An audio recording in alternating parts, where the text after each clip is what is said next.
Hello, আমি রিঙ্কি। আমার চ্যানেলে সবাইকে স্বাগত।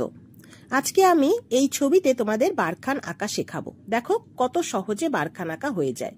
প্রথমে একটা দেখো অর্ধচন্দ্রাকৃতি মতন লম্বাটে করে এঁকে নিলাম। তারপরে আর একটা সেম ছোট করে সেই কোনা দুটোকে মিক্স করে এঁকে নিলাম। এবার এই 3 নম্বর দাগটা একটু ঠিক করে দেখে নিলেই দেখো আমাদের পুরো 3 ডাইমেনশনে বা অর্ধচন্দ্রাকৃতি বালিয়ারি আমরা বুঝতে পারছি।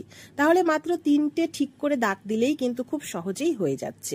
এবং এখানে একটুখানি হালকা শেড এবং ডিপ শেড ব্যবহার করলে পুরো ছবিটা ভালোভাবে বোঝা যায়। এখানে আমি তোমাদের রং করে দেখিয়ে দিচ্ছি, তোমরা শেড দিয়েও দেখিয়ে দিতে পারো।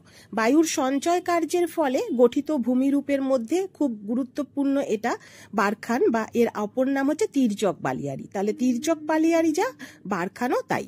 বালিয়ারির একটি বিশেষ শ্রেণী হচ্ছে এটা বারখান।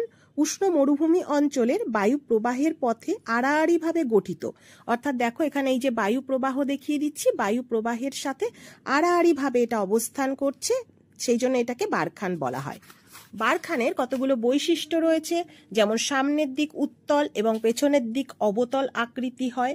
বারখানগুলির উচ্চতা সাধারণত 15 মিটারের কাছাকাছি এবং প্রস্থ 40 থেকে 70 মিটার পর্যন্ত হয়ে থাকে।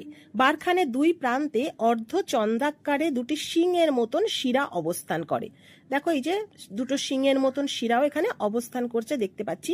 যেসব মরু অঞ্চলে বছরের বিভিন্ন সময়ে বিভিন্ন দিক থেকে বায়ু প্রবাহিত হয়, সেখানে বারখানের সৃষ্টি হয়। যে কোনো উষ্ণ মরু অঞ্চলে অসংখ্য বারখান দেখতে পাওয়া যায়। তাহলে দেখো খুব সহজেই আমরা বারখান সম্পর্কে সম্পূর্ণ জেনে নিলাম এবং ছবিও দেখে নিলাম আমাদের